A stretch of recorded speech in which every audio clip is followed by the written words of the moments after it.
Hey there, welcome to episode 35 of the Boob Report podcast, powered by Helix Interactive. Today, I'm hanging out with Kim Sorrell, a breast cancer survivor who was battling cancer when her husband was diagnosed with pancreatic cancer. We are talking about finding hope in the freak show of life. Let's get started.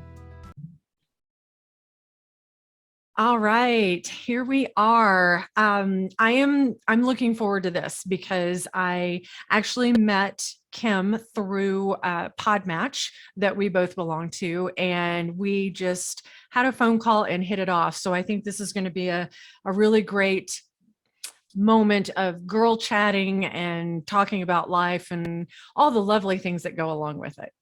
Hey, Kim. Hey, Michelle. So great I to be here. Yes, we're so happy to have you. So we're going to dive in because you've got a pretty unique story. And as I mentioned before we started recording, just, as much or as little as you want to share, I think you are a total rock star with how you've gotten through everything. So let's just dive in and get to know Kim. Sounds great. All right. So tell us a little bit about you and where you are, how you got started on your journey and up to where we are now. Sure. So I was diagnosed with breast cancer in an interesting way, or I got the news in an interesting way. I really fought going to the doctor, going for a mammogram. My doctor had to convince me to go for one. I was 47 years old, no breast cancer in my family at all.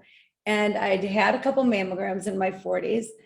They're not pleasant. I No. mean, to take your boob and make it a pancake is not a happy experience for anybody. And then I don't know about you, but I feel like I know every single time I had one, they're like, oh, reach farther, reach farther, reach farther. I'm like, how much farther can I reach? I can't reach any farther. Like, how much more of me can you possibly put in this torture device?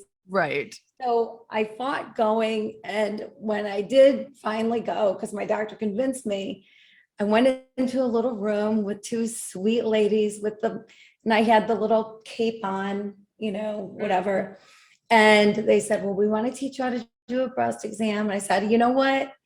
I don't even know why I'm here. I shouldn't even be here. There's no way I have breast cancer. It's not my family. I would know, there's no way. Like, very sweet of you, but I'm good. I'm good. So then I had the test done, the mammogram done, and then they sit you back down and tell you when you can go. And then they came back and said, well, they want to do an ultrasound. I'm like, well, okay, whatever. Yeah. And so I went and had the ultrasound. And then after the ultrasound, they said, well, they want to do a biopsy. So they scheduled a biopsy. And the whole time I'm thinking, there's no way. I mean, absolutely no way. And I looked online, and statistically, people that get mammograms followed by an ultrasound, followed by a biopsy, by and large, it's negative. Right. By and large, no big news. Right. So I, just knew it wasn't going to happen. So then on a Friday afternoon, I got a phone call late in the afternoon. Yeah. I had two grandbabies in the bathtub, and I was in the bathroom, and I got a phone call saying, you have breast cancer, blah, blah, blah. I don't even remember what else was said because that's all I heard. I immediately started crying, hung up the phone, called my husband, and seemed like he was there seconds later, but we lived about 20 minutes from work, so I can't imagine he was there seconds later. But that is what started my breast cancer journey. Yeah. It's interesting because with you saying you just knew that you didn't have it. You just knew. And it's interesting to me, the amount of women that are like, I knew something was wrong. I knew something was wrong, or I just knew I didn't have it. How could this be happening? And mine was, I don't think I have it. It was, if I have it, this is not possible. So I was kind of like right there on the fence with mine. When I got the call, I was in shock, but I think something in the back of my mind was like, yep, this is happening. This is really happening, even though I kept pushing it back. So I find that interesting that you were just like, no, there's no way. There's no way, you Yeah. know? Yeah, right. I mean, I was in my head, I was completely determined that I was 47, Hmm. young, right? Yeah. And there was none in my family. Yeah. So I just thought I am a great statistic to not have breast cancer. Right. Yeah. I mean, same here. I was 49 when I got diagnosed and no history of cancer in my family whatsoever. None. So, and I found out, I'm not sure if you realized this too, going through your journey, is that only about 20% of cancer diagnoses are genetic. The other 80%, it's environment, it's your diet, it's stress, it's, all these lovely chemicals that are floating around everywhere. So yeah, that was, you can't, now in present time, you can't really rely on cancer doesn't run in my family, because that's just not really the case anymore. I mean, that's not something to rely on. Right, Yeah. right. Absolutely. Yeah. So go ahead and continue on with, after you got that, amazing phone call that we all dread. What started happening for you after that? Well, after crying a lot and my husband doing exactly the right thing, he just held me, which was exactly what he should do. Yeah. And after that, the next day I went to the bookstore because I thought certainly there's a book out there that's going to tell me what to expect. Hmm. But I found out that everything was either very medical or very depressing. And I just thought, I want to know, like, are there choices I have to make? Or what am I going to have to do? I went the next week for an appointment and I actually waited in the doctor's office over 4 hours. Oh my It gosh. was terrible. And I thought, this isn't a great start to a Mhm. relationship with a doctor who's going to do surgery. She came in, when I finally got into a room, she came in for no more than 5 minutes. She just whipped in and said, we're going to do a lumpectomy, go see the scheduler, and left. I mean, that was about it. I'm like, well, wait. And so I wasn't comfortable with her, which I Uh-huh. learned. If you're not comfortable with your doctor, don't stick with them. Go Exactly. find somebody else. And with cancer, always get a second opinion. Hmm. Always. I think insurance just automatically pays for it. You Hmm. should just always get a second opinion. Make sure you're comfortable with who you're with. Right. So I ended up finding the best doctor, and I found out there was no way they could do a lumpectomy, that the Hmm. cancer was too big, that it wasn't going to work. And the time in between knowing you're going to have the surgery and having the surgery, that's no fun. You No. just want it over with, right? You Yeah. don't want to think about it. You just want it over with. But I was sitting at the dinner table one night because, there's all these decisions you have to make, right? Hmm. And I knew I needed one side off, but I didn't know whether or not to get them both done since I was doing one. And my son Paul said, Mom, would you get new siding on just half the house? And I went, oh yeah, well, there's a good answer. Right. There's a good answer. Yeah. So yes, yes. So the night before my surgery, we had an NB party, Hmm. new boob party. Nice. We had a DJ, we had food. I couldn't drink because it was the night before surgery. Right. Everybody Right. else was drinking, but we danced and we just had a great time because I just thought, what am I going to be thinking about that day before? I didn't want to think about it that day before. And so Right. I had a great time with family and friends. That's so awesome. I love that new boob party. I had a goodbye boob party the week before. So I had a bunch of girlfriends come over and we said goodbye to the boobs. But I love that. That's very looking forward and very optimistic. New boob party. That's fantastic. And a DJ. Wow. That's cool.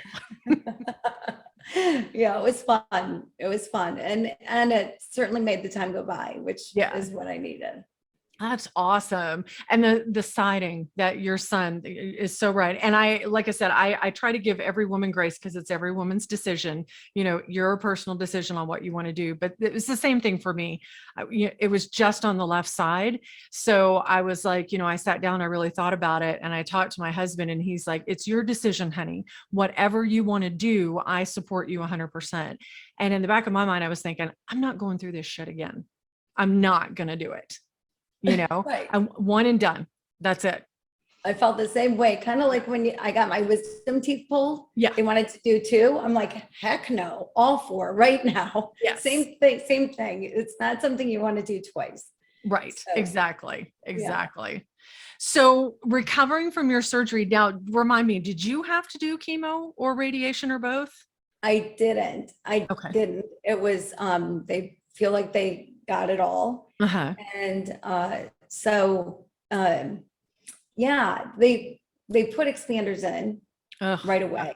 Mhm. And my oncologist was a surgical oncologist, which was great because Okay. she did the surgery and all the follow-up. Mhm. And the plastic surgeon was fabulous. He's amazing. Like, I call him Dr. 90210 from Oh, referencing an old show, but he is absolutely amazing, and he's cute, but he's oh. amazing, absolutely amazing.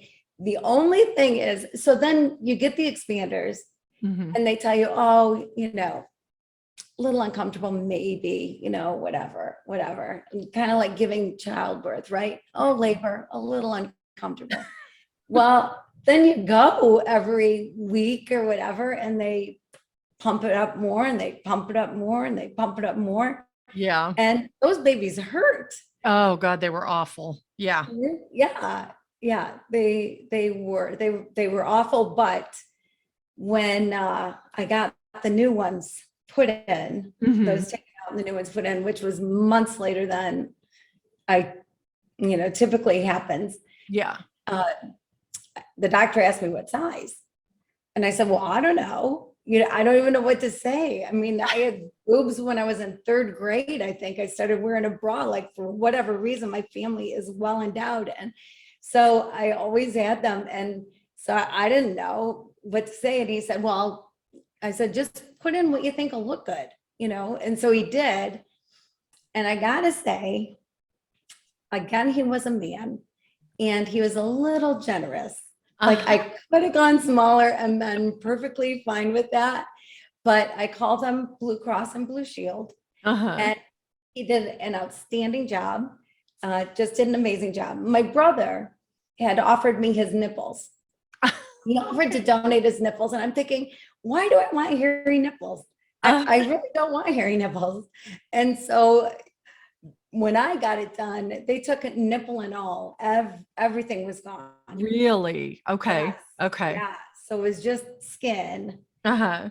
Yes. So then they did tattoos, Okay. but the tattoo artist was horrible. I was thinking maybe I should get flowers, or, if Yeah. I'm going to get something fun. But they did tattoos, and they were horrible. They were just like bullseyes, like round circles, horrible. But more recently, I found out about a man in Baltimore, Maryland, who's fabulous, does 3D tattooing, and you would never know that the skin is flat. You would Right. never know. He's fabulous. So now my nipples look great. Nice. Yeah. Very cool. Yeah, they were able to save mine. And there's certain points over the last 5.5 years that I've been like, God, I wish they hadn't, because the nerve endings are so fried that they were so incredibly sensitive to the point of just being excruciatingly painful sometimes. Oh, interesting. So yeah. And that was one of the things that they told me, when I came out of surgery was, we were able to save your nipples. And they asked me before I went in, if we have the opportunity to do that, do you want it? And I was thinking, well, yeah, sure. And why not? And then looking back on it, I was like, oh my God, it was painful. Yeah.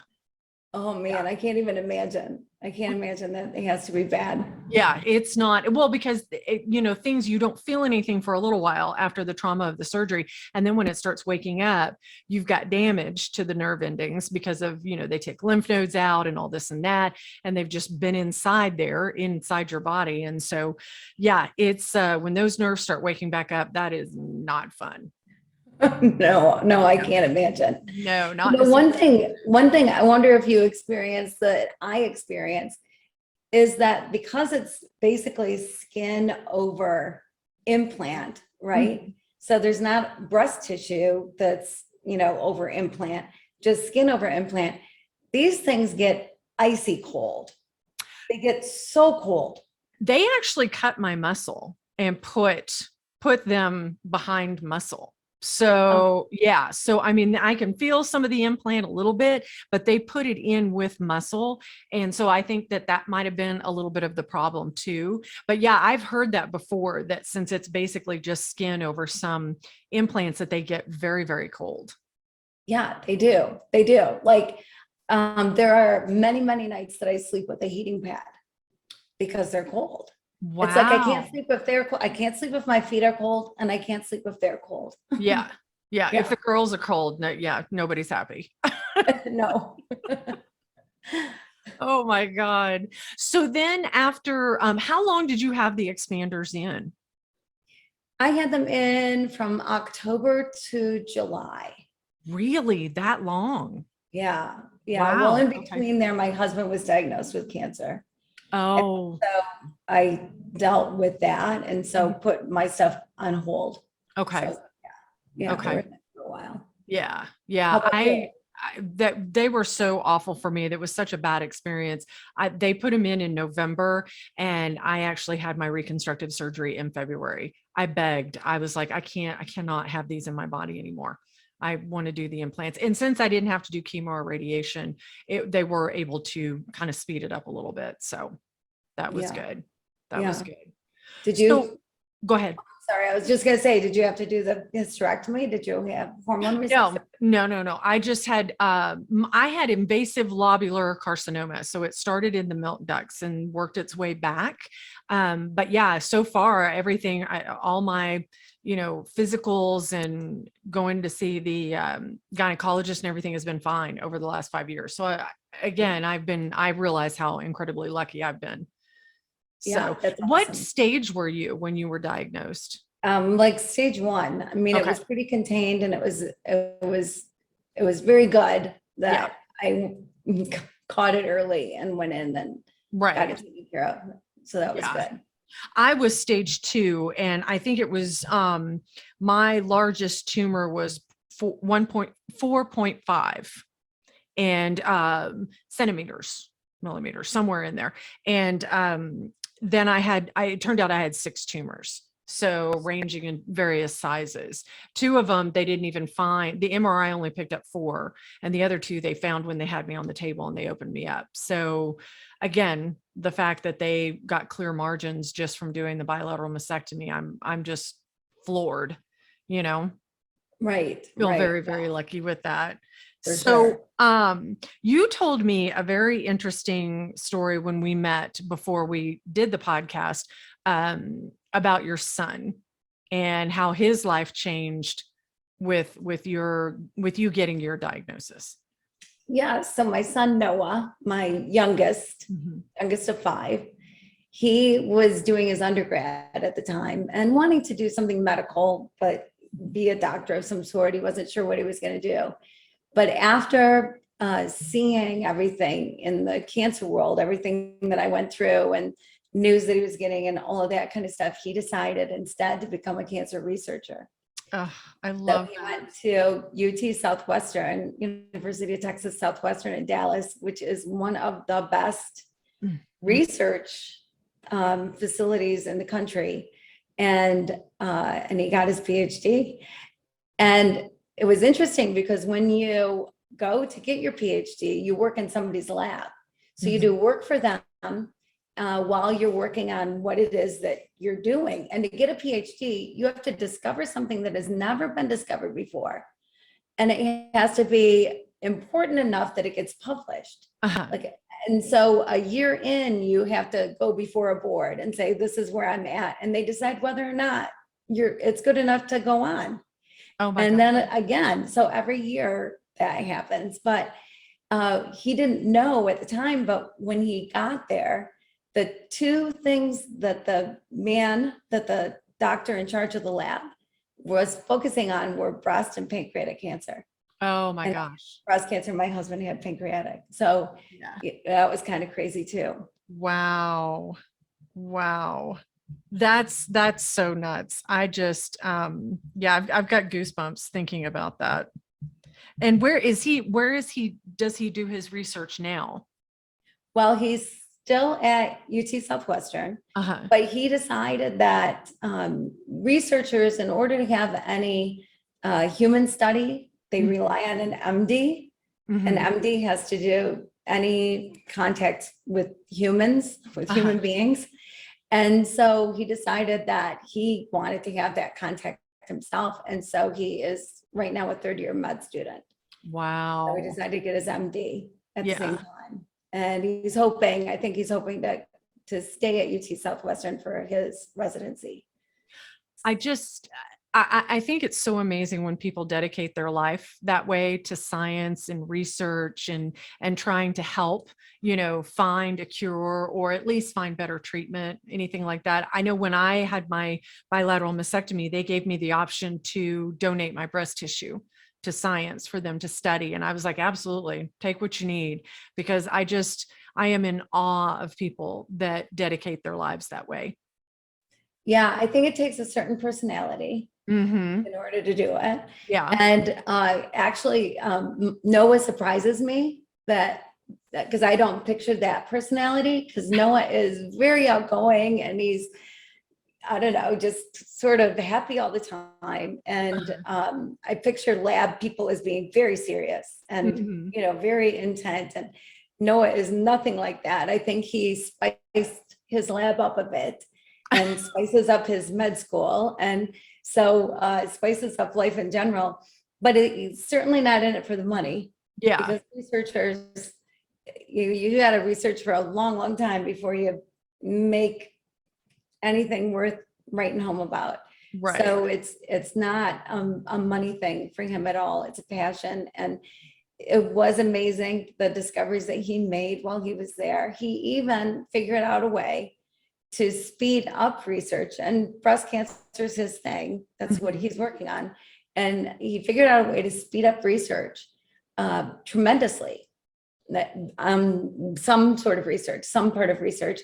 Right. And so Harvard has flown him out there a couple times to teach their labs the technique. They flew him to Germany to teach over there. Wow. So yeah, in fact, he was telling me just recently, someone was talking to him about this great way, this new way to do research, and telling him all about it and thought it was the greatest thing. And Noah didn't say anything, but he's like, yeah, well, that's my thing, but Yeah. on the inside, he said that. On the outside, he's like, wow, yeah, that's great. Yeah.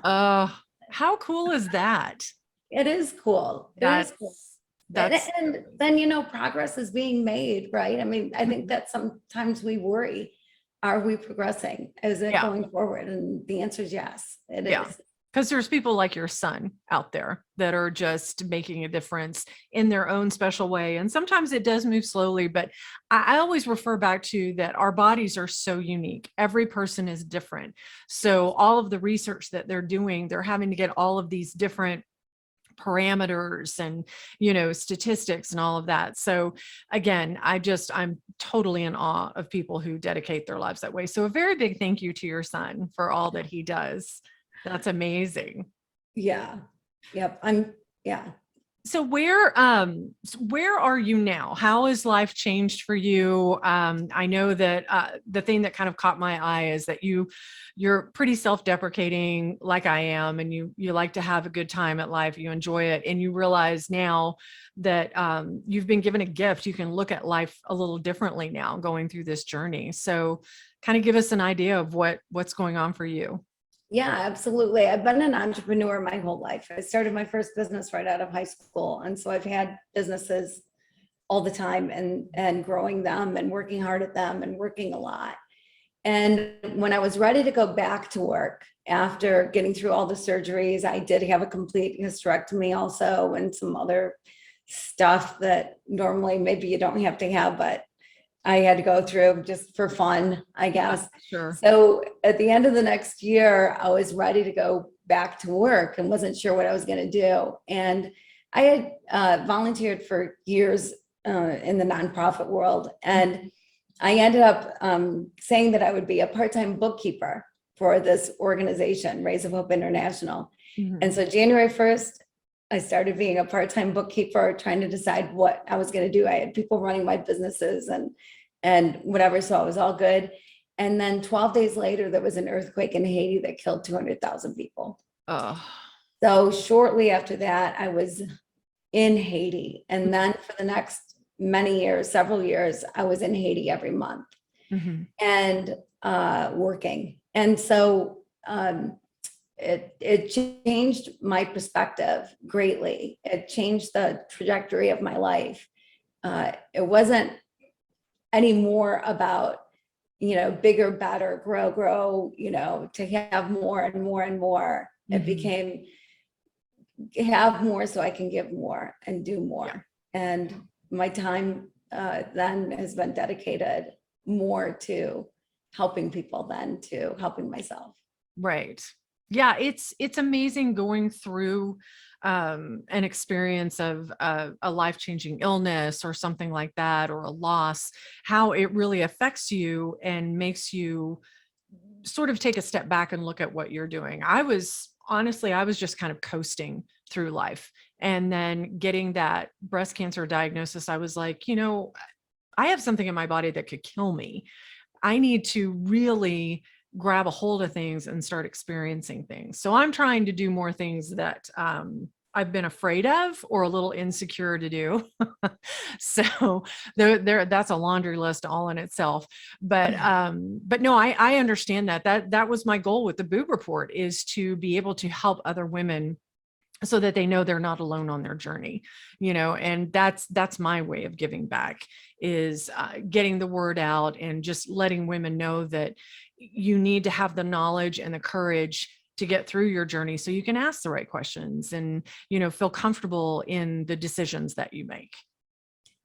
And which is so valuable and so needed and so wonderful, because you're doing different episodes with different women with all different experiences. Mhm. But the women that hear this, they're going to resonate with something probably out of every single one that you do, every episode that you do, and more with ones that are closer to what they're going through, perhaps, and give them the strength and courage to get a second opinion and, ask the doctor the right questions, and don't just say yes when you don't know what's going on, and take control. Know that you're in control. Yeah. I think in general, as women, that's a mistake we make. We're in control. Yeah. Women are in control. Men think they run the world. They're wrong. Women are in control. We're in control of our relationships. We're in control of our lives. We're in control of the world, and Mhm. certainly in control of what happens with us on our breast cancer journey. Oh, yeah, absolutely. Well, and I think I was talking to a woman yesterday, a lot younger than me, could probably be my daughter if I really thought about it. There are women that are getting diagnosed younger and younger. And I really want to have that awareness out there, and I'm involved with other groups that talk about prevention, self breast exams and stuff like that. I'm the place that they come to after, unfortunately, they've gotten that diagnosis. But at least they know they're not alone. They know that they can go to the website, they can talk to other women that are part of the support group that we have, and know that their journey is unique, but they still have a way to share with others and learn from other women's experience. Right. Absolutely. Yeah. So I think I'm very lucky in that fact that I get to meet with incredible women like you. I get to meet with incredible people like your son. I actually had a researcher on a few episodes ago that's studying the benefits of exercise and nutrition while you're going through your recovery process. So there's just so many amazing people out in the pink world, as we call it, that I don't think I'm ever going to run out of people to interview. I think you're absolutely right. I think that's so true. Yes, yeah, absolutely. Well, Kim, I want to thank you so much. And again, thank your son for coming on with us. I think you're truly amazing. And you and I were like, I don't know, I think we were separated at birth or something. We're kind of the same personality and everything. It's pretty cool. Yeah, I think if we did 23 and Me together, we'd find out we're sisters. Probably, yeah. I'm pretty sure. Well, my dear, I so appreciate you. We are going to have information about Kim and how you can learn more about her in the episode notes on our website, and of course, on the platforms that host our podcast. So you can learn more about her and reach out to her. And again, we're so lucky that you were able to join us today. Well, I'm so grateful for the opportunity, and everyone listening, stay strong. Have courage and stay strong. Awesome. Thank you so much. Thank you. Thank you, Kim, for sharing your story. What an amazing warrior woman. We have links and information where you can learn more about her and follow her work on our website at www.theboobreport.com/podcast, episode 35 show notes. And a very big thank you to all of you for spending time with us today. Be sure to like and follow us, and definitely share the podcast with your friends. You can become an active listener and support this podcast by clicking on the podcast link on our website at theboobreport.com. Take care. The Boob Report is proud to partner with Lemongrass Spa. Lemongrass Spa is on a mission to help you bring out your natural radiance with affordable, non-toxic skincare solutions.